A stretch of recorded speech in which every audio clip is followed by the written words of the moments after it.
Selamat sejahtera dan salam satu Malaysia. Saya Navinesh Kumar Naliki Selva Kumar, merupakan Ketua Kumpulan 2 iaitu Kumpulan Gen Y. Dan ahli-ahlinya adalah Nur Eliani, Siti Najwa, Nur Faraizati, Nur Amali Natasha, Aina Fakira dan terakhirnya Muhammad Kurniawan. Hari ini kami akan beri penerangan berkenaan kesan penggantian dan pendapatan terhadap barang normal. Soalan. Dengan jumlah pendapatan yang ada, anda dapat memilih antara makanan iaitu pada paksi X dan pakaian pada paksi Y yang merupakan barang normal. Diandaikan berlaku penurunan dalam harga makanan yang akan menghasilkan kesan penggantian dan kesan pendapatan. Dengan menggunakan pendekatan yang sesuai, tunjukkan kesan penggantian, kesan pendapatan dan kesan total yang berlaku akibat daripada penurunan dalam harga. Seterusnya, mari kita sama-sama lihat apa itu barang normal, kesan penggantian dan kesan pendapatan.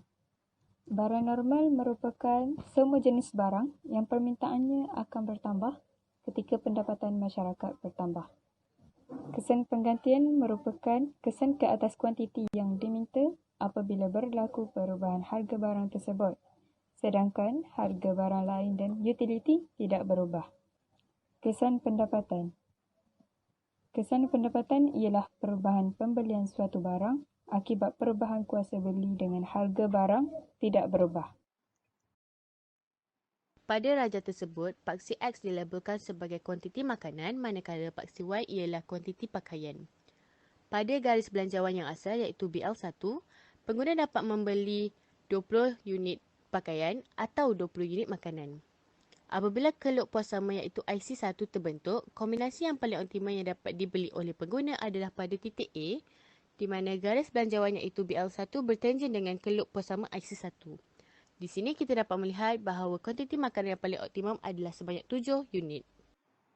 Apabila berlakunya penurunan pada harga makanan, garis BL1 akan beralih ke kanan dan terbentuk garis belanjawan yang baru iaitu BL2. Ini menunjukkan pengguna dapat meningkatkan lagi pembelian kuantiti makanan daripada 20 unit kepada 40 unit dan kuantiti pakaian adalah tetap dengan sejumlah pendapatan yang sama. Apabila keluk puas sama yang baru iaitu IC2 terbentuk, kombinasi paling optimum yang baru yang dapat diperoleh pengguna akibat penurunan pada harga makanan adalah pada titik B, di mana BL2 bertanjung dengan IC2. Pengguna dapat memperoleh kuantiti makanan baru yang paling optimum sebanyak 17 unit. Seterusnya, pergerakan titik A ke titik B menunjukkan jumlah perubahan kuantiti pembelian pengguna terhadap makanan dan pakaian berdasarkan penurunan yang berlaku pada harga makanan.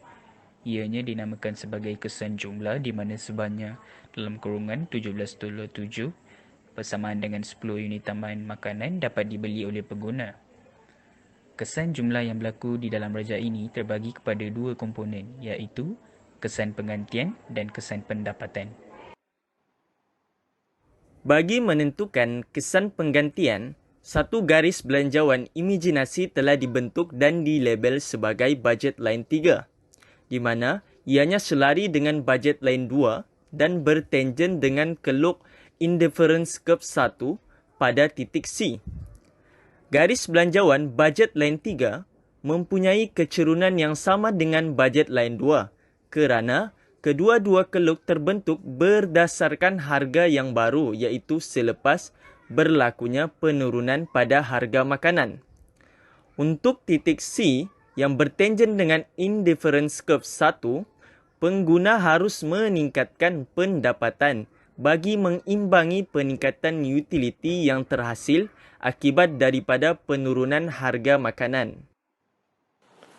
Jadi, apabila berlakunya penurunan pada harga makanan dan utiliti pengguna adalah tetap akibat peningkatan pendapatan, kombinasi optimum pengguna akan beralih dari titik A ke titik C, di mana di situlah berlakunya kesan penggantian sebanyak 3 unit, di mana 10 tolak 7, peroleh 3 unit.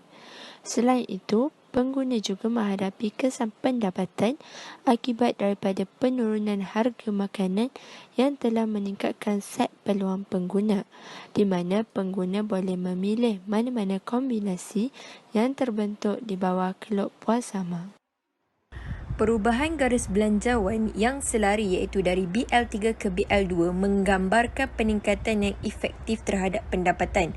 Peralihan titik C ke titik B menunjukkan berlakunya kesan pendapatan iaitu sebanyak 7 unit iaitu 17 unit tolak dengan 10 unit.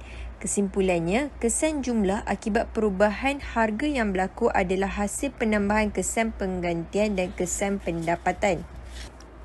Sekian sahaja pembentangan dan penerangan kami dari kumpulan 2 berkaitan dengan soalan kesan pendapatan dan penggantian terhadap barang normal.